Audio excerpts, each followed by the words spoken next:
kepada semua umat Tuhan dimanapun Anda berada. Kami senang sekali bisa hadir kembali dalam berbagi di dalam kebenaran-kebenaran firman Tuhan. Dan kiranya kita menjadi bertumbuh di dalam Tuhan dan semakin bersungguh-sungguh. Karena di dalam hidup manusia, perjalanan hidup manusia itu sangat singkat dan berlalunya buru-buru. Dan kita tahu bahwa ada ayat-ayat yang menjelaskan bahwa selama kita menumpang di dalam dunia, selama kita hidup di dalam dunia, ada banyak bahaya besar yang bisa terjadi di dalam kehidupan manusia. Kalau seandainya saja manusia itu tidak bersungguh-sungguh di dalam Tuhan. Kalau seandainya saja manusia tidak mencari Tuhan dengan sungguh-sungguh. Oleh sebab itu, pada kesempatan saat ini, firman Tuhan datang mengingatkan kepada kita, apakah kita sungguh-sungguh buat Tuhan? Apakah kita sungguh-sungguh hidup buat Tuhan? Ataukah kita hidup sekedar buat Tuhan? Ataukah Tuhan menjadi tempat yang terbelakang di dalam hidup ini? Banyak orang menjadikan Tuhan hanya bagian-bagian yang tidak penting. Dan inilah yang membuat manusia bisa kehilangan Tuhan. Inilah yang membuat manusia bisa terhilang dan binasa. Karena kita tahu bersama bahwa Tuhan mengingatkan di dalam firman-Nya, dalam Yohanes 8 ayat 44, bahwa iblis adalah pembunuh manusia sejak semula. Iblis adalah pembunuh manusia sejak semula. Sejak dari Taman Eden, manusia mati oleh karena iblis adalah pribadi yang jahat. Memahami kata pembunuh berarti iblis adalah pribadi yang sangat keji. Iblis adalah pribadi yang sangat jahat. Iblis adalah pribadi yang sangat kejam. Ya, kalau disebut sebagai pembunuh, berarti dia menghilangkan hak hidup seseorang. Dia menghilangkan hak kebahagiaan seseorang. Karena kalau ada yang mati di dalam satu keluarga, maka manusia akan berduka. Bukan hanya berhari-hari, bisa saja sampai bertahun-tahun. Karena apa? Karena iblis adalah pribadi yang tidak punya belas kasihan sedikit pun. Jadi iblislah pembunuh manusia sejak semula. Dan ini Tuhan mengingatkan kepada kita agar kita hidup sungguh-sungguh buat Tuhan. Kita hidup dengan loyalitas yang tidak terbatas kepada Tuhan. Karena Tuhanlah pribadi yang baik. Tuhanlah pribadi yang baik yang mengasihi kita semua. Makanya di dalam Yohanes 10 ayat 10, pencuri datang hanya untuk mencuri, membunuh dan membinasakan. Tapi aku datang supaya kamu mempunyai hidup dan mempunyai di dalam segala kelimpahan. Di sini kita melihat bahwa ada dua pribadi yang berbeda karakter. Yang satu jahat, yang satu sangat baik. Dan kita melihat bagaimana kata Tuhan di dalam firman-Nya bahwa iblis adalah pembunuh manusia sejak semula. Dia mengambil hak hidup seseorang. Dia bukan mengambil saja hak yang dimiliki di dalam dunia. Hak hidup manusia diambil. Dia bukan hanya mengambil mobilmu. Dia bukan hanya mengambil rumahmu. Dia bukan hanya mengambil hartamu, tetapi dia mengambil kehidupanmu. Karena dia pembunuh manusia. Dia menghilangkan hak hidup. Dia menghilangkan kebahagiaan di dalam keluargamu. Apabila di dalam keluargamu ada yang meninggal. Oleh sebab itu, maka firman Tuhan jelas mengajarkan kepada kita. Dan firman Tuhan itu adalah kebaikan yang mengarahkan kita. Dan sebagai hamba Tuhan, izinkan saya menyampaikan sesuatu. Apakah hidupmu sungguh-sungguh buat Tuhan? Apakah hidupmu sungguh-sungguh bagi Tuhan? Ataukah hidupmu setengah-setengah buat Tuhan? Atau hidupmu tidak untuk Tuhan? Bagaimana hidup tidak untuk Tuhan? Ya, kalau Anda hidup di dalam dosa, sekalipun Anda ada di dalam gereja, Anda tidak hidup buat Tuhan. Sekalipun Anda pendeta, tapi kalau Anda hidup di dalam dosa, Anda tidak hidup buat Tuhan. Anda hidup bagi iblis. Ini yang perlu kita perhatikan di dalam perjalanan iman kita. Saya menyampaikan ini, saya mengasihi siapapun Anda. Karena kita semua rindu untuk pulang ke surga. Jadi jangan sampai manusia kehilangan keselamatan. Jangan sampai manusia tersesat oleh kebodohan-kebodohan tipu daya yang dihadirkan setan di dalam manusia. Makanya kita harus sungguh-sungguh memperhatikan perjalanan iman kita. Apakah kita sungguh-sungguh buat Tuhan? Ini menjadi pertanyaan. Yang menjawab itu adalah pribadi masing-masing. Karena saya ingin berkata bahwa tanpa kesungguhan, maka tidak ada manusia yang bisa selamat. Tanpa kesungguhan, tidak ada manusia yang bisa hidup bersama dengan Tuhan. Karena Tuhan adalah pribadi yang dimuliakan. Tuhan adalah pribadi yang disembah. Sebab itu dia menginginkan kesungguhan daripada umatnya. Dia menginginkan cinta yang luar biasa itu ada di dalam kita. Sebagai orang-orang yang sudah dicintai Tuhan. Yang sudah dikasihi Tuhan. Jadi janganlah kita menjadi orang-orang yang mundur.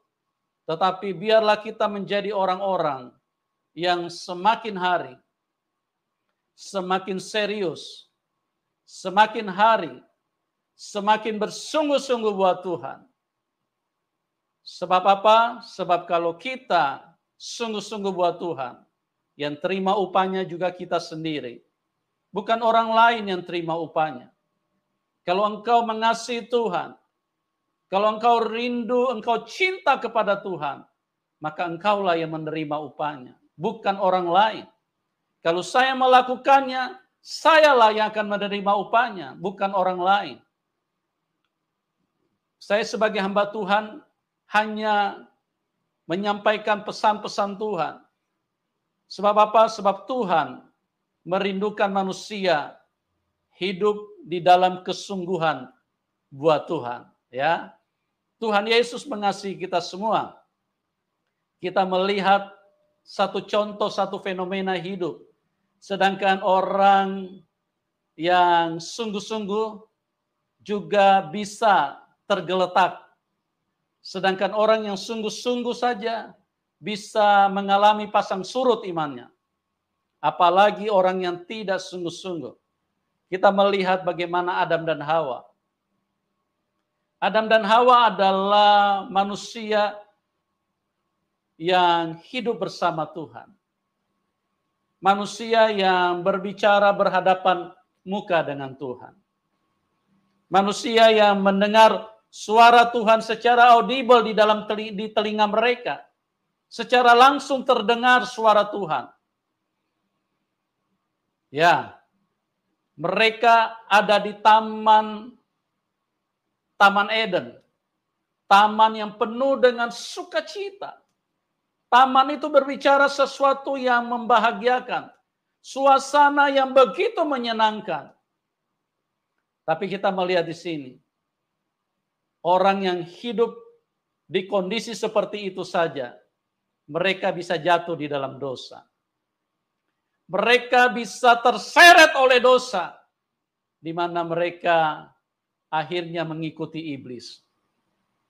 Jadi ini menjadi pembelajaran buat kita semua, bahwa kalau kita tidak sungguh-sungguh buat Tuhan, maka saya ingin mengatakan sekali lagi bahwa tidak mungkin Anda selamat. Kalau kita tidak sungguh-sungguh buat Tuhan, tidak mungkin kita bisa masuk di dalam kerajaan surga. Oleh sebab itu, dengarkan pada kesempatan ini bahwa Taman Eden, ya, Adam dan Hawa bisa jatuh di dalam dosa. Karena ini berbicara bagaimana kesungguhan iblis ingin membunuh manusia. Manusia baik-baik saja ada di Taman Eden, bisa diseret untuk berbuat dosa, diseret untuk menjadi tersesat. Ini sesuatu yang perlu kita renungkan. Ini sesuatu yang perlu kita pikirkan, bahwa ini adalah kenyataan bagaimana begitu seriusnya iblis ingin membunuh manusia. Sedangkan manusia ada di tempat yang tidak pernah tersentuh oleh dosa, manusia bisa jatuh di dalam dosa. Ya, Adam dan Hawa tidak sedang berjogging di diskotik pada waktu itu. Adam dan Hawa tidak sedang berjudi di meja kasino. Ya, Adam dan Hawa tidak sedang melakukan prostitusi di tempat-tempat prostitusi. Adam dan Hawa tidak sedang melakukan transaksi mafia pada waktu itu. Tapi saya mau beritahu kepada kita, betapa sungguh-sungguhnya iblis, betapa kuatnya keinginan iblis untuk membunuh manusia. Dan iblis itu sangat jahat. Sangat jahat. Dan dia tidak menginginkan manusia hidup. Dia ingin supaya manusia semua mati. Ya, kalau kita melihat bagaimana pembunuhan terjadi di mana-mana, itu manusia hanya menjadi alatnya. Kalau manusia membunuh orang lain, membunuh manusia yang lain, itu hanya manusia yang membunuh, itu menjadi alatnya iblis. Tapi sebetulnya iblislah yang di dalam orang itu yang menginginkan kematian hidup manusia. Iblislah yang ada di dalam orang-orang yang melakukan pembunuhan. Makanya dikatakan, iblis itu adalah pembunuh manusia sejak semula. Dia tidak punya belas kasihan sedikit pun. Nah, bagaimana mungkin kalau Anda tidak bersungguh-sungguh hidup di dalam Tuhan? Bagaimana mungkin Anda yang tidak sungguh-sungguh hidup di dalam Tuhan, terus kemudian Anda bisa selamat? Tidak mungkin. Ya, iblis begitu menginginkan kematian manusia. Dia membunuh manusia lewat berbagai peristiwa. Dia membunuh manusia lewat penyakit. Berbagai macam penyakit dihadirkan iblis. Berbagai macam virus dihadirkan oleh iblis untuk merusak kesehatan manusia. Supaya apa? Supaya manusia mati. Supaya manusia terbunuh. Supaya manusia kehilangan segala-galanya di dalam hidup ini. Dan lewat berbagai peristiwa, ada yang namanya kecelakaan. Kecelakaan itu bukan terjadi secara tiba-tiba. Tapi iblislah yang mendesain semua itu. Iblislah yang merancang semua itu. Iblislah aktor dan dialah yang melakukan sehingga manusia terbunuh. Ini kita harus paham bahwa ini firman Tuhan.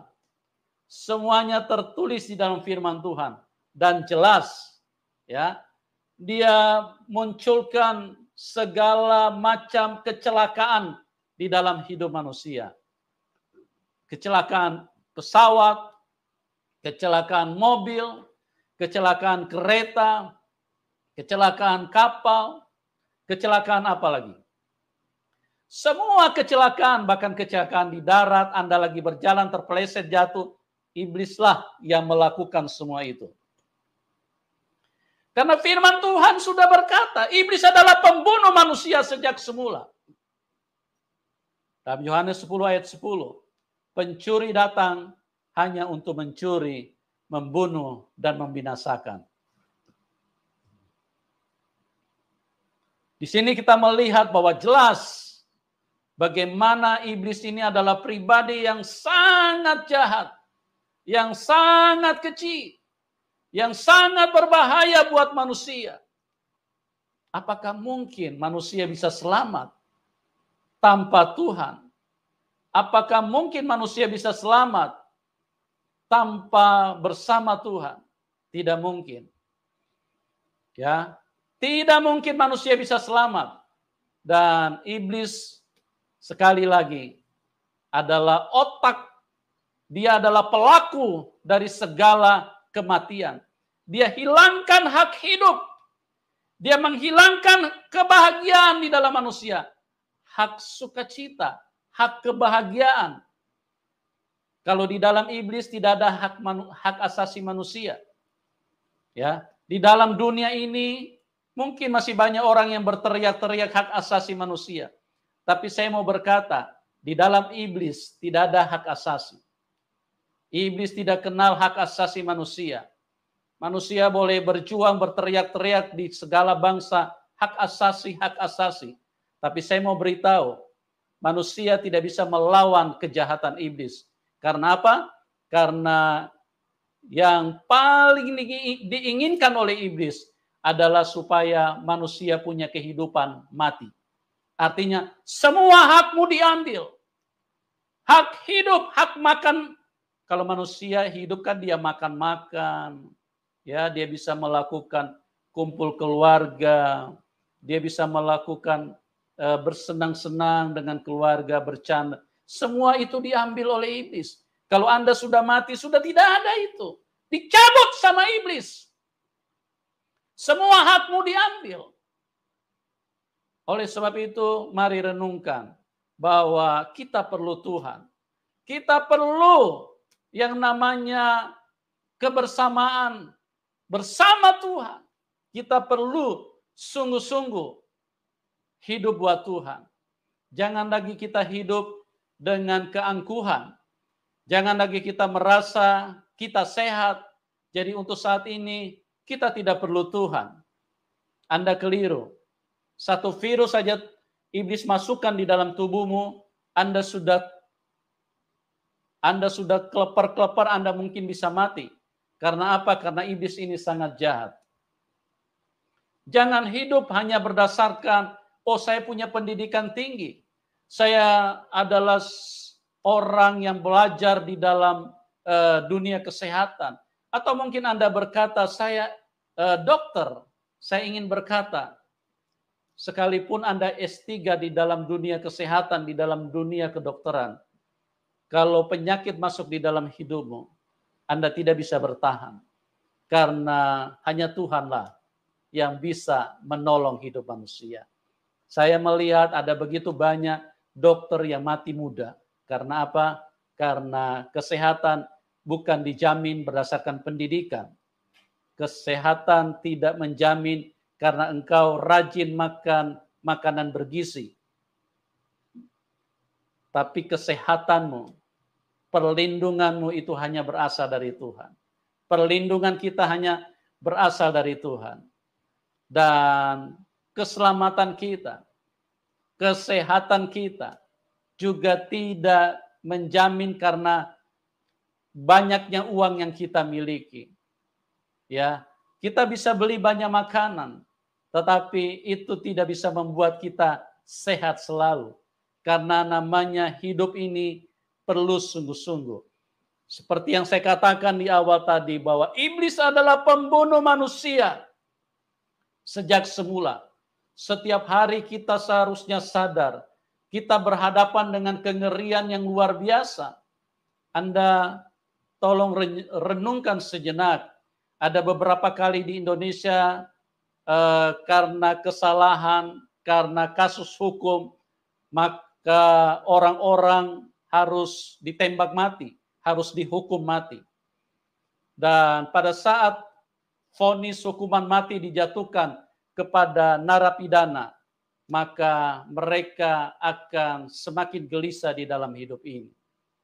Ya, karena mereka tahu bahwa tidak lama lagi mereka akan dieksekusi, mereka akan ditembak mati. Nah, saya ingin beritahu, saya ingin membawa kita untuk sedikit lebih tajam di dalam berpikir. Orang-orang yang sadar dirinya akan dieksekusi mati, maka orang-orang seperti ini akan menjadi begitu gelisah, bahkan ditaruh makanan enak pun mungkin menjadi tidak enak kalau mereka tahu bahwa 2 hari lagi mereka akan dieksekusi mati. Saya mau beritahu kepada kita, semua kita ini sedang menghadapi eksekusi mati daripada setan. Cuman belum ditetapkan harinya. Ya, semuanya itu tergantung daripada keputusan Tuhan. Kalau Anda tidak mau berbalik kepada Tuhan, ataupun Anda sudah hidup bersama Tuhan, tapi Anda menjadi tidak sungguh-sungguh, ini yang menjadi masalah di dalam hidup kita. Orang yang mau dieksekusi mati saja, dia mulai menjadi gelisah. Tidur pun mungkin tidak bisa tidur. Karena dia tahu hidupnya tinggal menghitung beberapa jam lagi. Ya, itu semua yang melakukan itu adalah iblis, karena iblislah otak pembunuhan. Oleh sebab itu berhati-hatilah di dalam hidup ini, jangan sampai kita tidak bersungguh-sungguh di dalam Tuhan. Karena apa? Semua manusia di dalam dunia ini itu adalah sedang menghadapi eksekusi mati dari iblis. Tapi kalau kita ada di dalam Tuhan Yesus, maka kita hanya pindah tempat. Kita hanya pindah tempat. Iblislah yang merancang kematian.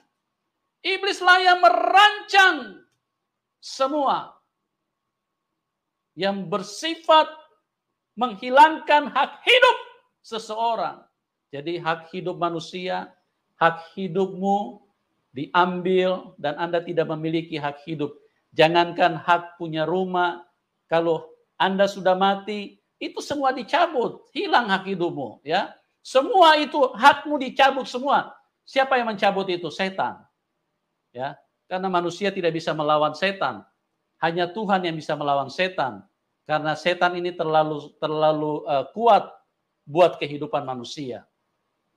Oleh sebab itu, pada kesempatan ini sebagai hamba Tuhan, saya ingin mengajak kita untuk kembali kepada firman Tuhan, bahwa bagaimana kesungguhan orang-orang yang tertulis di dalam Alkitab, dan ini menjadi contoh buat kita semua. Kita lihat di dalam Kisah Rasul 2 ayat ke-41 dan sampai 47. Orang-orang yang menerima perkataannya itu memberi diri dibaptis, dan pada hari itu jumlah mereka bertambah kira-kira 3.000 jiwa. Mereka bertekun dalam pengajaran rasul-rasul dan dalam persekutuan, dan mereka selalu berkumpul untuk memecahkan roti dan berdoa. Maka ketakutanlah mereka semua, sedang rasul-rasul itu mengadakan banyak mukjizat dan tanda. Dan semua orang yang telah menjadi percaya tetap bersatu. Dan segala kepunyaan mereka adalah kepunyaan bersama. Dan selalu ada dari mereka yang menjual harta miliknya, lalu membagi-bagikannya kepada semua orang sesuai dengan keperluan masing-masing. Dengan bertekun dan dengan sehati mereka berkumpul. Ya, perhatikan baik-baik. Dengan bertekun dan dengan sehati mereka berkumpul. Terus. Tiap-tiap hari dalam bait Allah. Mereka memecahkan roti di rumah masing-masing secara bergilir dan makan bersama-sama dengan gembira dan dengan tulus hati, sambil memuji Allah. Dan mereka disukai semua orang. Dan tiap-tiap hari Tuhan menambah jumlah mereka dengan orang yang diselamatkan. Kita balik ke ayat 46. Perhatikan di situ. Ya. Dengan bertekun dan dengan sehati mereka berkumpul tiap-tiap hari. Lihat, perhatikan ini. Ini adalah sebuah gambaran di mana jemaat mula-mula sangat bersungguh-sungguh di dalam Tuhan. Ya. Mereka berkumpul dengan sehati, ya. Kalau sekarang jangankan sehati. Ya. Semobil saja enggak. Dengan sehati. Dengan sehati artinya mereka betul-betul menyatukan sebuah konsep hidup. Dan tiap-tiap hari mereka berkumpul di dalam bait Allah. Kalau sekarang 1 minggu 1 kali dianggap sudah mungkin sudah terlalu sering datang ke ibadah. Jadi ini adalah patokan, ini adalah gambaran bagaimana orang yang bersungguh-sungguh di dalam Tuhan. Tiap-tiap hari mereka berkumpul di dalam bait Allah, bahkan bertekun dengan sehati. Ya, kalau sekarang 1 ide saja belum tentu. Mereka dengan bertekun, dengan sehati, mereka berkumpul tiap-tiap hari di dalam bait Allah. Sungguh-sungguh kan mereka di dalam hidup buat Tuhan? Kalau jemaat sekarang di akhir zaman, justru waktu lebih darurat, tapi kualitas kesungguhan hidup bersama Tuhan itu justru jauh sekali menurun. Tidak sama seperti apa yang dimiliki oleh jemaat mula-mula. Oleh sebab itu, sebagai hamba Tuhan, saya ingin mengingatkan kita bahwa jadilah orang yang bersungguh-sungguh di dalam Tuhan. Ya, karena di dalam hidup ini kita perhatikan bagaimana kalau manusia tidak bersungguh-sungguh, maka saya ingin katakan sekali lagi, Anda tolong jangan tersinggung. Saya tidak sedang menghakimi siapapun, tapi saya sedang memberitakan, menyampaikan firman Tuhan, dan saya percaya itu bisa menyelamatkan kita semua. Ya, dan kesungguhan itulah, bersungguh-sungguh buat Tuhan, itulah yang membuat kita bisa mengalami apa yang kita inginkan. Karena kalau kita bersungguh-sungguh buat Tuhan, berarti kita membuka ruang hidup kita yang sebesar-besarnya untuk Tuhan masuk. Hanya Tuhanlah yang bisa menyelamatkan hidup kita. Dalam Yohanes 10 ayat 30, firman Tuhan berkata, aku dan Bapa satu. Aku dan Bapa satu. Artinya tidak ada ruang bagi dunia. Tidak ada ruang bagi keinginan-keinginan dunia. Aku dan Bapa satu. Tuhan Yesus berkata di dalam Kolose, jikalau kamu sudah dibangkitkan bersama dengan Kristus, carilah perkara-perkara di atas. Tidak ada ruang buat dunia. Aku dan Bapa satu.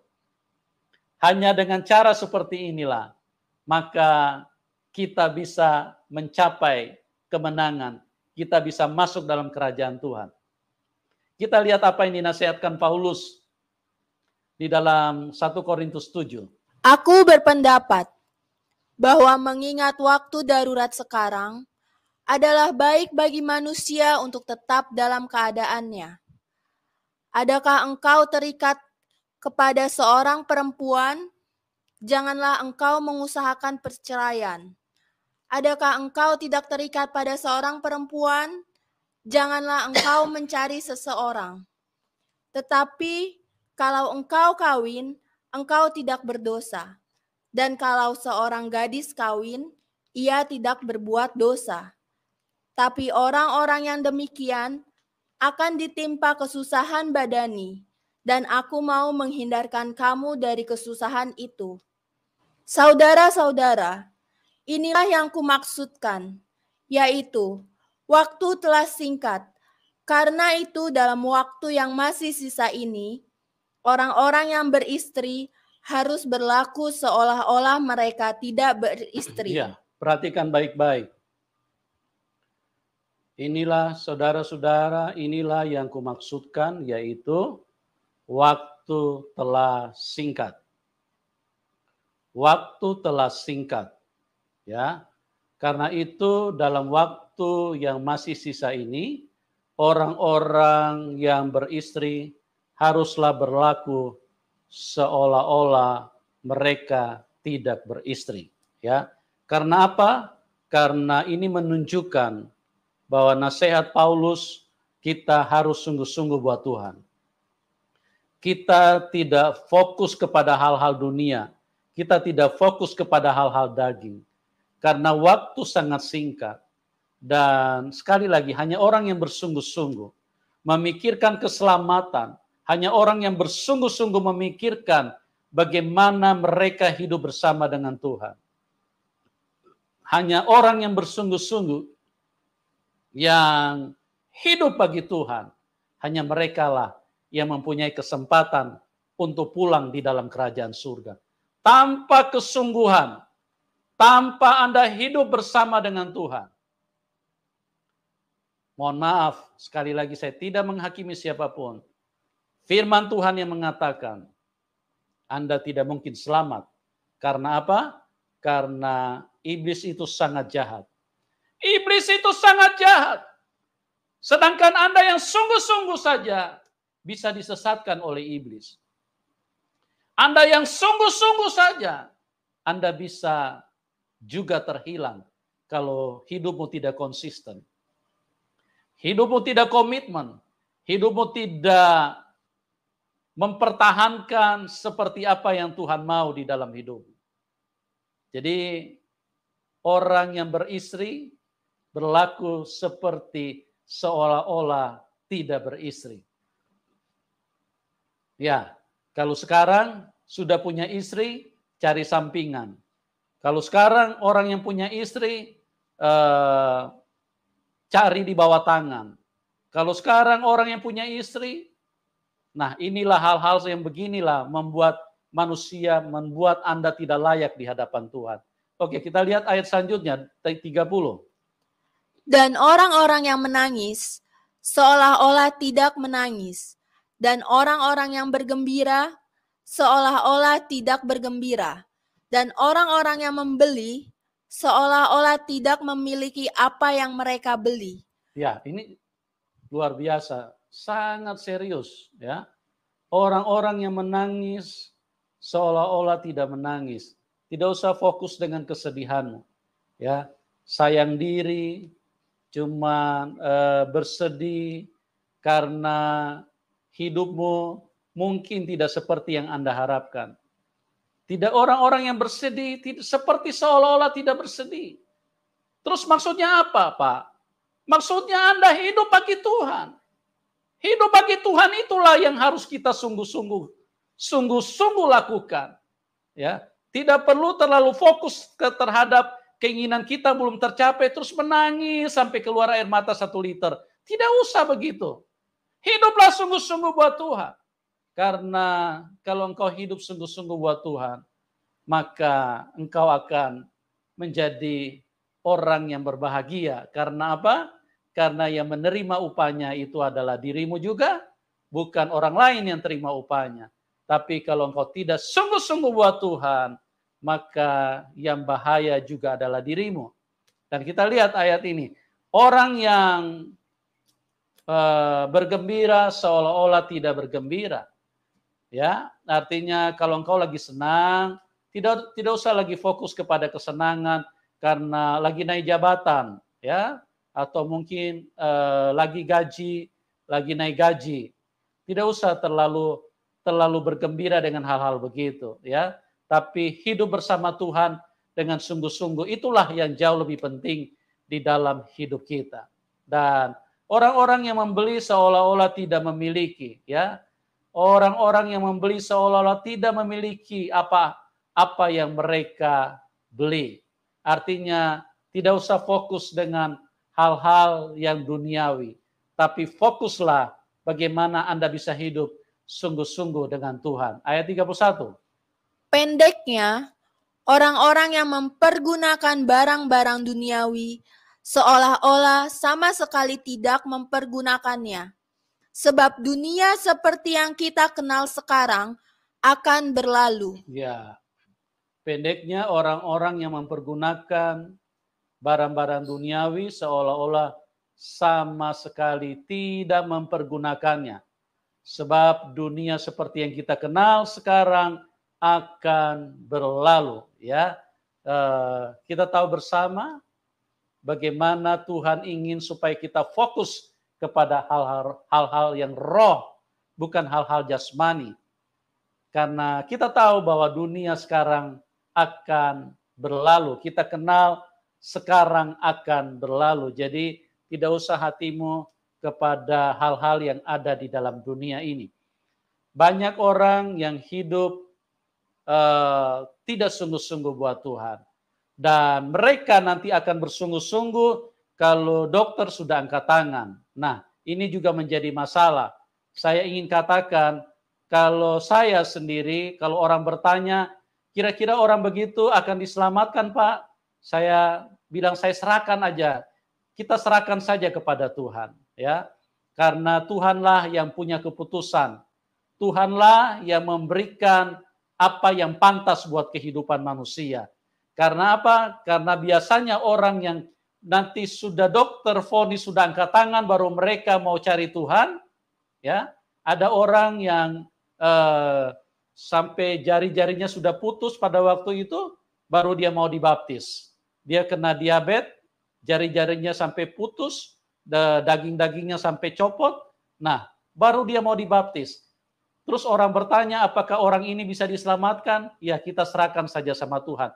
Cuman saya ingin berkata orang seperti yang model-model begini, bahwa mereka adalah orang yang merendahkan Tuhan. Ya, mereka pikir Tuhan itu nanti seperti kain pel atau kain itu atau lap, kalau mereka butuhkan baru mereka pakai. Ya, ini tidak bisa seperti itu. Tuhan itu adalah pribadi yang harus disembah, harus dimuliakan. Jangan nanti Anda sudah jalan, sudah miring-miring, nanti nafasmu sudah semakin lambat bergeraknya, baru Anda mau cari Tuhan. Hal-hal seperti ini saya hanya ingin mengatakan, orang-orang seperti ini adalah orang-orang yang merendahkan Tuhan. Karena apa? Karena mereka tidak hidup buat Tuhan, tapi mereka hidup untuk dirinya mereka sendiri. Mereka memuaskan apa keinginan mereka, mereka melakukan apa yang mereka mau, mereka melakukan apa yang mereka pandang baik. Tapi apa yang Tuhan inginkan di dalam mereka, mereka tidak lakukan. Oleh sebab itu saya hanya ingin berkata, kalau ditanya, apakah orang begini masuk surga? Kita serahkan kepada Tuhan. Karena kalau saya jawab, maka nanti dibilang saya menghakimi. Tapi saya hanya ingin berkata bahwa orang-orang seperti ini, mereka adalah orang yang memandang enteng Tuhan.